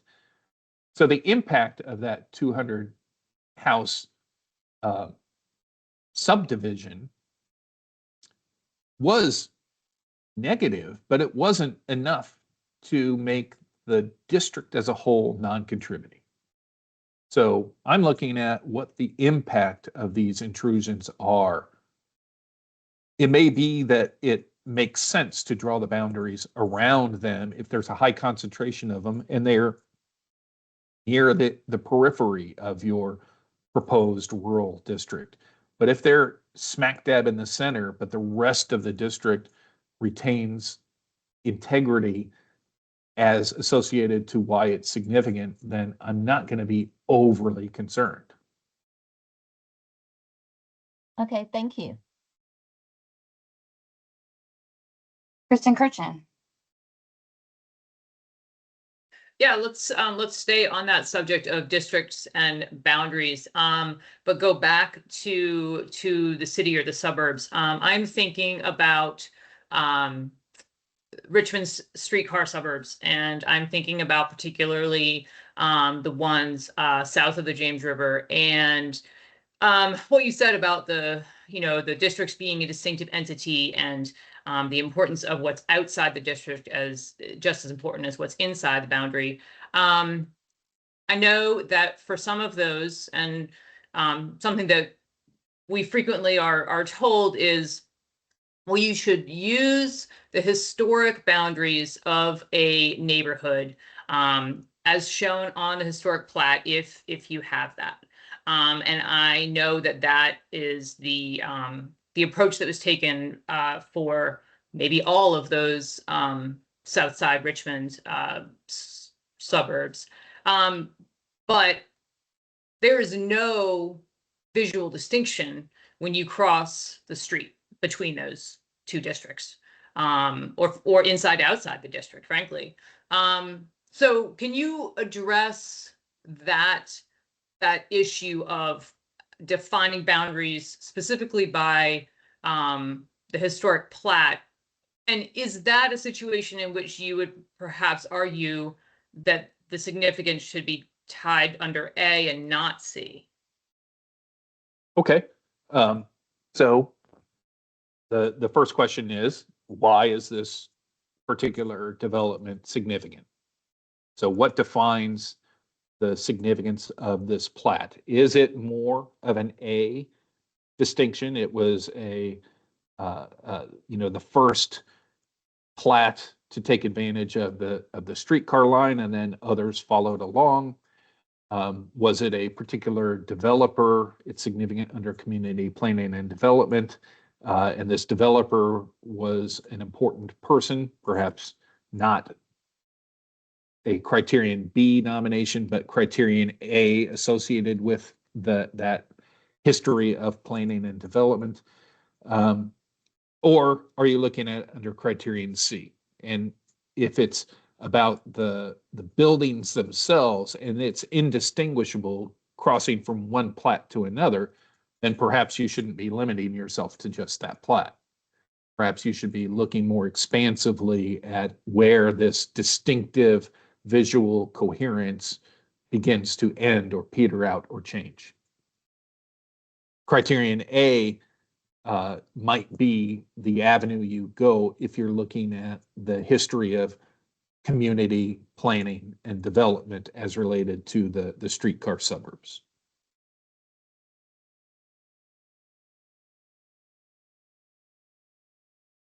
Okay. I mean, I guess I totally hear what you're saying. It seems to me that all of those streetcar suburbs south of the James then should be a single district. I mean, Spring Hill, Woodland Heights, Forest Hill, Westover Hills, I mean, boundaries, they all touch. I'm not sure that there's any, well, there might be parks in between them, which is a whole nother thing. But so I hear what you're saying, but I'm just not sure that practically speaking. Right. So what I'm going to look for when I'm reading the nomination, whether you're using Criterion A or Criterion C or a combination of the two, is what makes it distinct. And it may be that historic development, that Criterion A. So each of these suburban developments is going to have its own history of development, and they may overlap in some way. What makes one distinct from another? That isn't to say what makes this one the only significant one, but what differentiates it from others that may also be significant. So why am I justified in putting my boundary here? That's what I'm going to look for is an argument. So there isn't really a flat answer to the question. It's how you articulate how the property is distinct. Okay, That's so what I'm it's looking really for. hitting hard on that question of distinctiveness and whether that's Right. And that distinctiveness may not be visual. It may be historical. okay.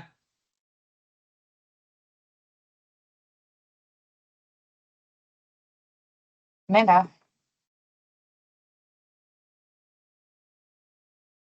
Hi, Jim. Just related to that, I wrote down what you said about the neighborhoods being distinct from one another. I think that is an important thing to think about. And therefore, in my mind, you could justify how these four neighborhoods are distinct from one another. They probably have different development periods and developers, possibly. But you're not saying that they need to be distinct, like one needs to be more distinct than another, like more high style, fancier, older. That's not necessarily what you're saying, right? Right. I mean, the nature of the resource is going to help drive that thesis of why it's distinct. It may be that your various neighborhoods are distinct from each other only in their history of development. Who their target was, who the people who occupied it was, what the purpose of the development was, what it was related to, versus the physical characteristics. The physical characteristics may be the same, but the facts surrounding their development are what is significant. So that's why I say you don't always have to have Criterion C for a district. Sometimes it's the A differences that make these places important. And if there's a series of important developments, they can stand on their own. It's just articulating why this development is significant for this particular period versus this development significant representing some other aspect of our history. If they share the same temporal and stylistic and development history, then you may want to look at creating a larger boundary. But I also understand the realities of projects and costs and all of those things. I'm speaking from the ivory tower here on how we really want these things to be done versus how things often actually get done. And that's something that you need to work out at the state and the consultant level. And often that can be done through the magic of how you write the nomination, how you explain why this is what it is, why its boundaries are what it is. All I'm looking for is to be convinced.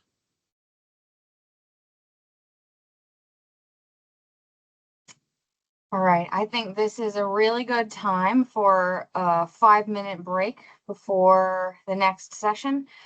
So if we could reconvene at it's 10:46. Let's come back at restart again at 10:51. I was trying to make it an even number, but we have too much good stuff to talk about. Thanks so much so far, Jim. This has been very, very helpful. Okay, see you in 5.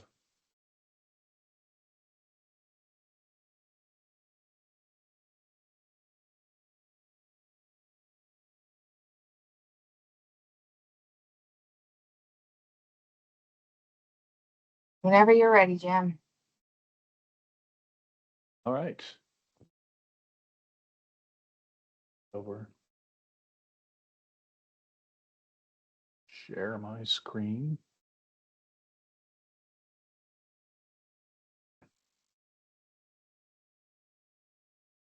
All right. Welcome back. I'm going to briefly touch on some topics that were suggested by DHR staff. We need to spend more time on any of them, we can do so. So I'm not sure how fast this is going to happen as I go through these topics. Find out. So periods of significance, when to end a period of significance.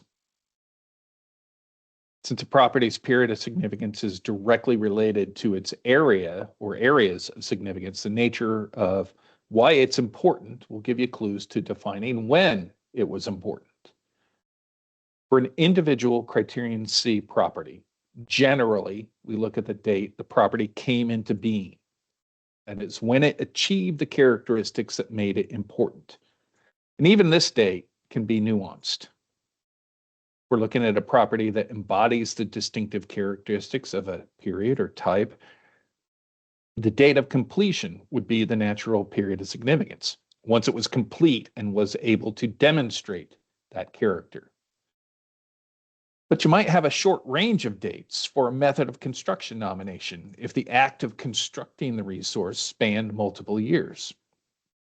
If you give a range of dates for a type or period resource, we likely won't return it, but I might send a note to the National Register coordinator. So generally, Criterion C is going to have a single date for an individual property. It may have a range of dates for a district or a what we call buildings, a collection of resources that are functionally related that are counted as a single building rather than a district. You might have a range of dates for an individual Criterion C property if there were important later changes. Not all changes were extending a period of significance, though. The changes need to be evaluated against the same criterion. Is the evolution of the property important? Bulletin 15 notes that for properties that represent the variation, evolution, or transition of construction types, it must be demonstrated that the variation, transition, or construction was an important phase of the architectural development of the area or community in that it had an impact as evidenced by later buildings. So I get a number of nominations from Virginia that use that term transitional, that this is a transitional building. It might have been built in an earlier period and then remodeled in a later period. What Criterion C is asking is for you to tell us why this was important. Was it an important phase of the architectural development of the area or community?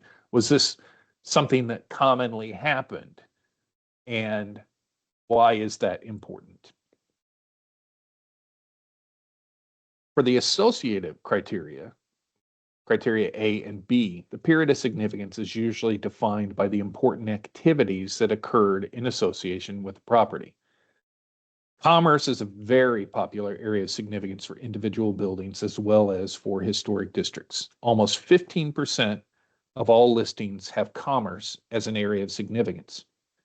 Ending the period of significance for a commercially significant resource means critically looking at its significance. For an individual resource, that might be easy, but for a district, that may take a little more thought. Since the basic job of supporting any area of significance is answering the question, why does this collection of buildings important in the commercial history of whatever place? You need to have some sense of what commercial activities occurred, where else similar activities might have occurred, and if there are external factors that might have shaped this development, transportation routes, for example. In order to identify the end of the period of significance, you might look at the nature of commercial activity for any changes. You would look for external factors that might be associated with those changes. The classic example is a commercial downtown that was once a central place for shopping in an area with banks, professional offices, groceries, dry goods stores, barbers, dime stores, specialty shops, filling storefronts. A highway bypass is constructed and new businesses locate on it. Older analogous businesses in town close or relocate and are replaced by new businesses. Antique stores, secondhand stores, insurance offices, pawn shops, bail bondsmen. Commerce continues, but is it significant commerce? That's the question. Other common areas of significance like education or agriculture, 6.5 and nearly 6,000 listings respectively, also tend to have longer periods of significance, and choosing an end date can be a little tougher.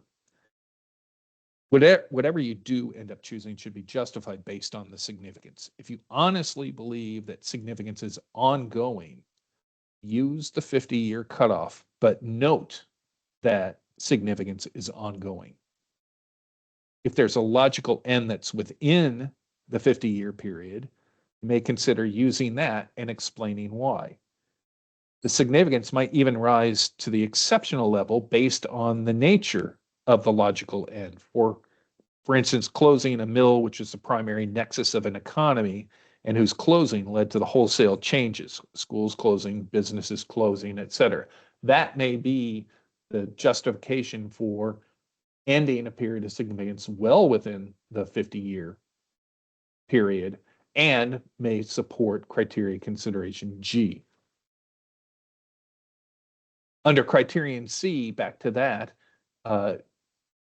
changes to buildings, as I said, are not always significant. So having a period of significance that begins in 1875 when a building was constructed and ending in 1940 when a bathroom addition was added may not be appropriate unless you determine that that bathroom addition itself adds to the architectural significance of that building. Otherwise, stick with the 1875 date and note that in 1940, this change occurred. So I'm going to stop briefly. If people have questions about periods of significance, I'd rather do it this way at each topic.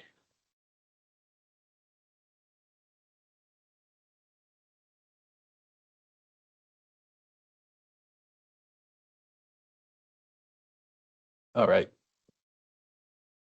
Then we'll move on. Selecting appropriate boundaries. Our standard mantra here is nominate the full extent of the historic property. We often bring this up with when something is left out of a boundary, and that something being left out is often due to ownership. Change in ownership is not a justification for a boundary. So when is it appropriate not to have the full extent? First, you ask the question, why is the property significant? Then, what is the historically associated property that's directly related to the significance? Then you ask how much of that property retains sufficient integrity to convey that association. Now, for any property, which criterion you are using, which one you're evaluating under, can make a difference on what an appropriate boundary is. One example would be looking at a farm versus a farmstead. When looking at a farm under criterion A with agriculture as an area of significance, we would expect that historically associated agricultural land would be included within the boundary.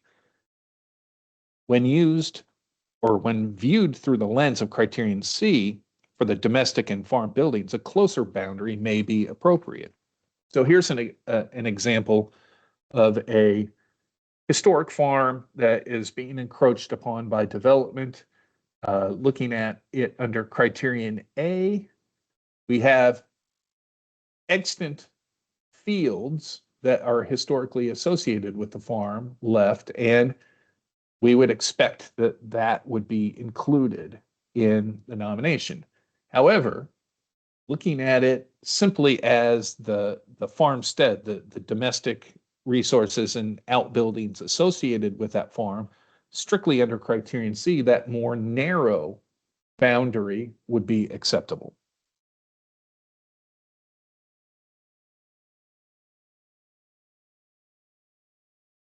For districts, how do we come up with defensible boundaries for districts? From the bulletin, a district's significance and historic integrity should help determine the boundaries, and a district possesses, that's the definition. First, we have to know why the district is significant, and then look at the wording of the definition. The important thing is united. Not looking just at random collections of things. So when we look at the significance of potential area, what are the things that unite it? Most common areas of significance we see under criteria A and C are commerce, planning, community planning, development, and architecture. After that, we see districts focus on industry or education, and then agriculture after that. So when choosing boundaries, note the historic relationship of the resources to the areas of significance. How are they united historically? And what is the visual continuity? In some ways, Section 10 of the nomination is the most important part of the nomination, and sometimes one of the most neglected.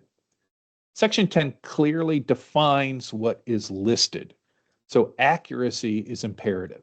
The verbal boundary description must clearly define the boundaries. There are three basic options for verbal boundary description: meets and bounds descriptions, reference to plats or parcels, or a scaled map. For all three, we require graphic representation. So there's going to be a map one way or another, but when using a map in lieu of a verbal boundary description, the map must be properly scaled. For a district, a meets and bound description is useful and often the best option, although a properly scaled map can be useful for larger districts. The second part of Section 10, the boundary justification, is often given short shrift. For an individual property, it might be simple to justify a boundary, usually the land associated with that historic property. But for a district, justifying the boundary needs to be more thoughtful. You need to clearly explain why the chosen boundary is where it is. What are the conditions, associations, or integrity, or visual disruption that make for the logical boundary? If a person was to walk or drive through the district, is the boundary clear? Is there something on the ground that they are going to notice?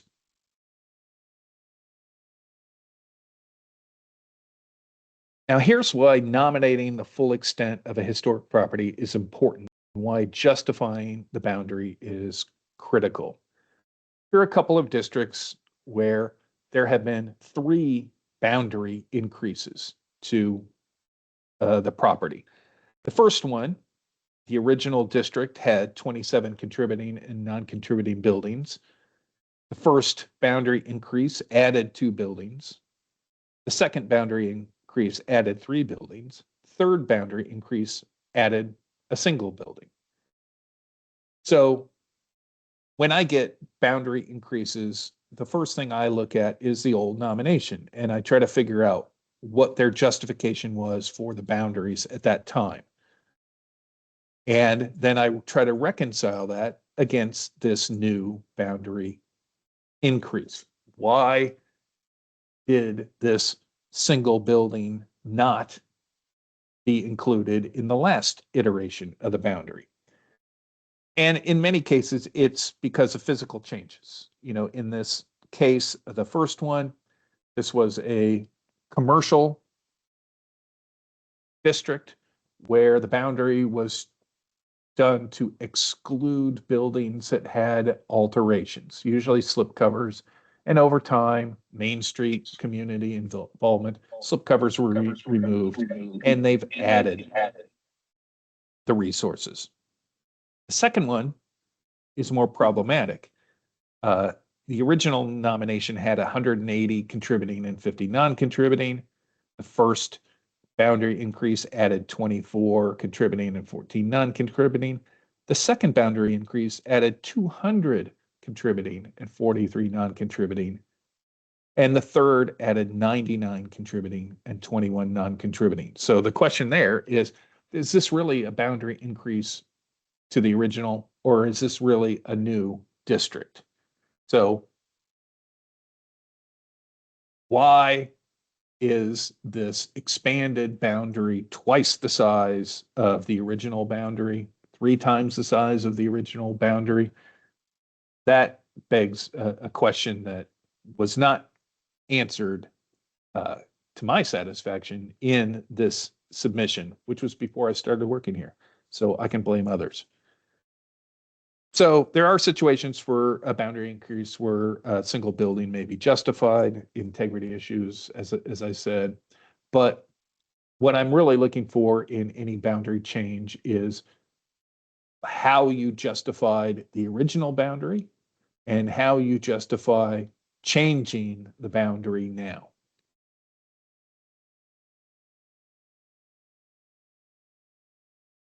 In the old days, we got lots of historic district boundaries with odd intrusions or exclusions, the sort of missing teeth look.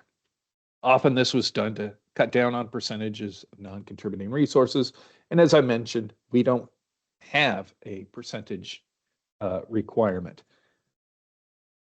Think about the experience of walking down the street. Think about the language of the definition of continuity and linkage. Maybe make a simpler polygon. Maybe include a couple of non-contributing resources or exclude a contributing resource. It may not be necessary to reach across the street to pick up a single resource when you could reach across the street and pick up its neighbors as well to make a more coherent boundary.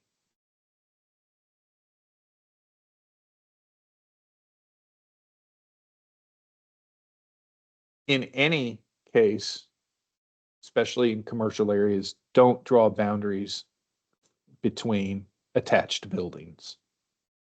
Don't draw a boundary through a building. Include the entirety of attached resources or complex buildings within your boundaries.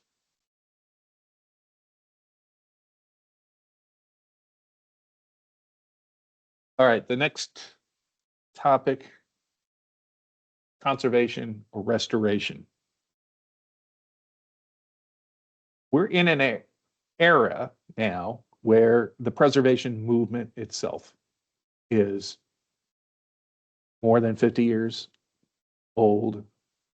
The modern preservation movement, the National Historic Preservation Act, the Historic Preservation Tax Incentives, all of this is coming within the, quote, 50-year umbrella. So when are these efforts significant? We don't have a specific area of significance for preservation itself. We use conservation as the appropriate area. And like any topic, there must be justification for significance. Some are easy. Big, influential projects like Colonial Williamsburg had an outsized impact on the movement. But what about local preservation? And this is where I would look for in a nomination, what was the intent of this preservation work? Who was involved and why were they involved? Did they use accepted methodologies for the time?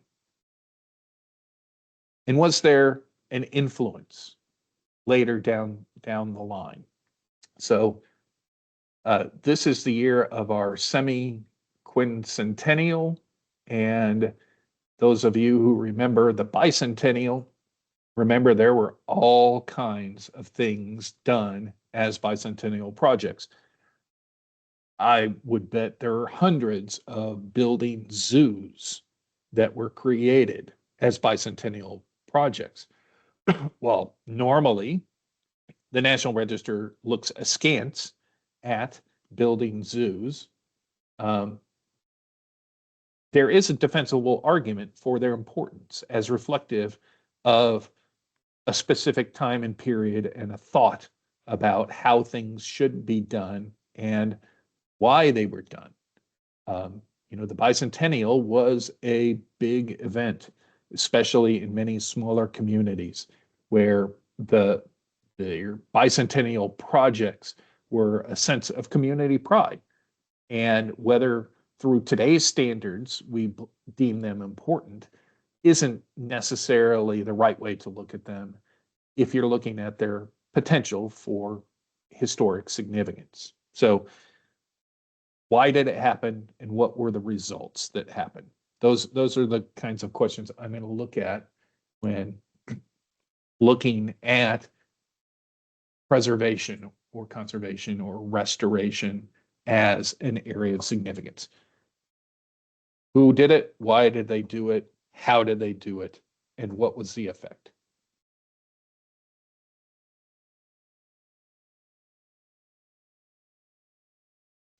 Excuse me.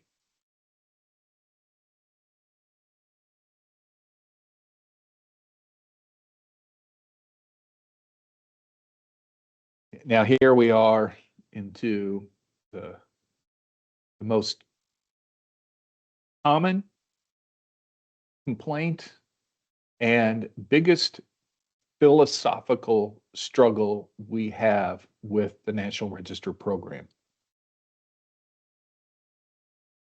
The complaint we hear all the time is that requirements for listing a property have grown overly burdensome. And this is a fair complaint, but rather than the word requirement, I would substitute the word expectation. The guidance the NPS has issued hasn't changed that much since the 1980s, but a combination of factors has led to a change in the expectation of reviewers at all levels. Factors that lead to overly long, complicated nominations are multifold. One factor is the type of resource being nominated.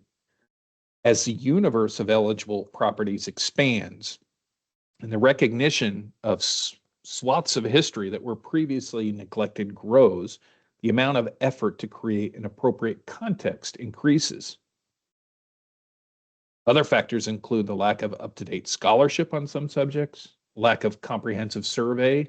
There are some states that have no survey programs left. There's no money to do survey. Or the lack of understanding of what a nomination actually needs. There's also the never-ending tension between the ideal and the practical. Ideally, as a planning document, every property will be examined under each of the criteria and documented for those criteria and areas of significance under which the property is found eligible. But as a practical matter, it only takes one criterion and it only takes one area of significance to list a property. So this begs the question, what is the goal of each and every listing? And that's going to be different for each and every nomination. This brings us back to the requirement versus expectation. While the National Park Service provides guidance in the forms of bulletins and lately best practices reviews, we operate in a federal system where individual states have somewhat free rein in running their program. So at all levels of review, from CLG commissions to SHPO staff to state review boards, there might be a level of expectation of what should be included in a nomination. In some states, review boards have been known to ask for additional content in nominations. Clients or nomination authors might also have expectations. Genealogy, lots of historical facts, lots of graphics can pad out a nomination form. The worst case I saw is I had a downtown historic district nomination, 140 buildings, 700-page nomination. So some people believe that a nomination is meant to be a complete history of property. It's not. It's a position paper. It's a thesis. This place is important, and here is why it's important and worthy of preservation.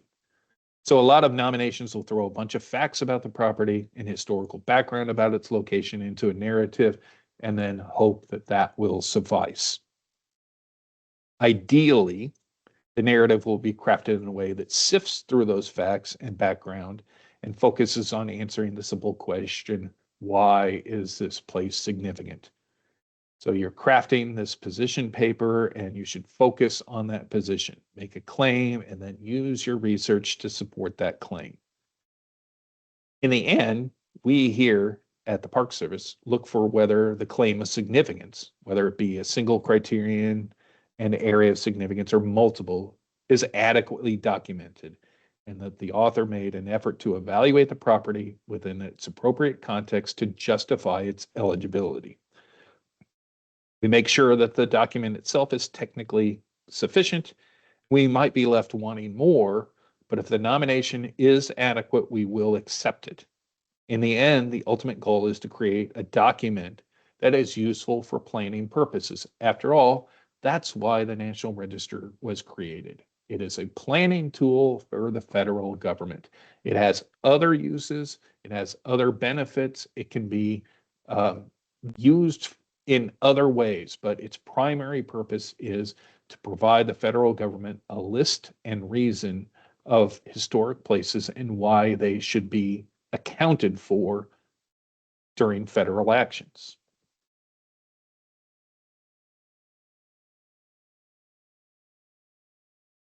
All right, we'll move on to the next topic, multiple property submissions.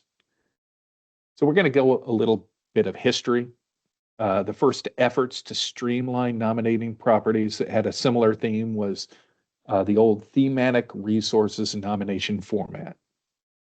Soon after the TRs, as they were known, or thematics, were rolled out, a second format meant to nominate resources that are geographically proximal was called the multiple resource area.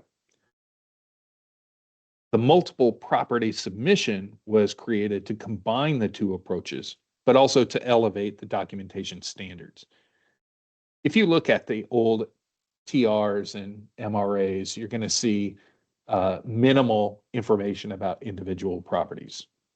So in 1991, Bulletin 16B was first published and set forth a process for creating the context document, the cover, under which individual nominations could be submitted.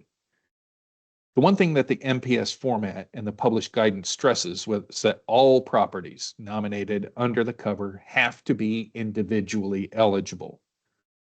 The older thematic resources in MRA formats in practice kind of strayed from this idea. If you look at some of the old MRAs, the lack of documentation for individual properties makes it hard to discern why they might have been individually eligible. In practice, it seems as if people got the idea that if there wasn't a viable historic district, then they would do a multiple, and that would be a shortcut to listing otherwise ineligible properties. And that's a belief that still hangs around. The MPS format, which requires individual nomination forms for each property nominated under the cover, forces you to provide adequate justification. The purpose of the multiple property submission is to streamline the documentation for individual properties down the line. The cover document does the heavy lifting. It provides the context or contexts for the theme, identifies the property types related to the theme, and provides the registration requirements for the various property types. The cover identifies the geographic reach, African American schools in Virginia, or Virginia Beach, oceanfront resort motels and hotels. The cover identifies a range of dates when it's appropriate.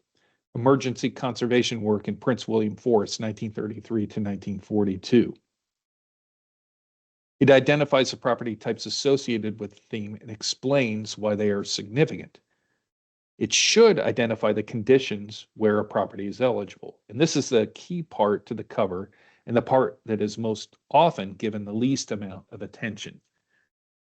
A good set of registration requirements will clearly identify the conditions and characteristics that a property must have in order to be considered eligible. This is what makes the document a useful tool, and this is what should help streamline the nominations. The idea behind the MPS was that the cover provides the bulk of the information. The nomination need not repeat or rehash contextual information. It can simply reference the appropriate context. For a nomination coming in under multiple, Section 7 remains the same. You're describing the property and changes to the property. Section 8, however, need only contain information specific to the property and explain which property type it represents and how it meets the registration requirements for that property type. This is why clear registration requirements are important. Too many cover documents have overly generic registration requirements. The focus should be less on throwing tons of information into the context and more on crafting clear registration requirements that are tailored to the property type as well as the criteria. So you may have a historic resources of a geographic area. It could be a county, it could be a community, and it might have 5 property types that include buildings and districts, and those buildings may include institutional buildings, residential buildings, commercial buildings, industrial buildings.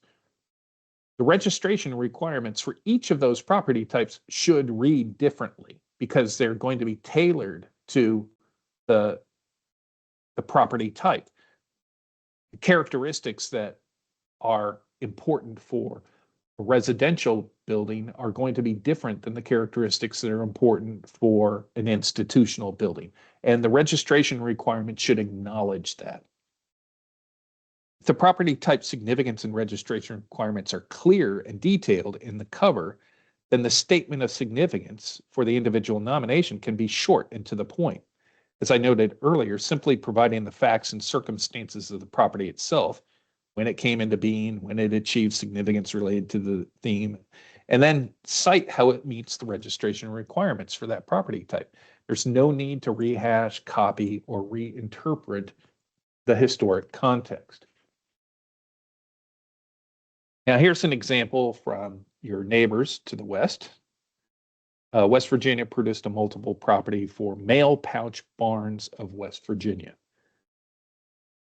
The context provided a history of the Mail Pouch Barn painting campaign and how it started, how it spread, how it was affected by laws like Lady Bird Johnson's highway beautification campaigns. It set forth the premise that these signs are significant in commerce related to the advertising campaign and its impact, but are also significant in art as examples of folk art. The context discusses the growing recognition of these barns as cultural touchstones on a landscape. A statewide survey established the prominence of the barns historically and their relative scarcity now. In this case, there was only one property type. The cover explains how the company managed and maintained the barn signs and how later maintenance affects integrity. It explains how the sign itself is the focus and the condition of the barn is less important.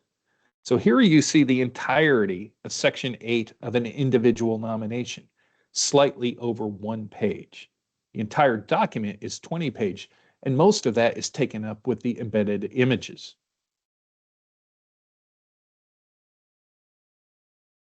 Recent Virginia submissions under multiples tend to be longer, but the nature of the properties is such the information is typically necessary. They could probably stand for some judicious trimming, but all in all, the recent multiples that I've reviewed do a pretty good job of sticking to the facts and circumstances of the nominated property itself. What we don't like to see is the same information of the general theme included in every nomination that comes under that theme. What we want is to focus on the individual property that is being nominated and how it relates to the theme that's on paper and accepted and stated in the multiple property cover document. So I have reached the end, I believe, of this presentation. So I'm going to stop sharing.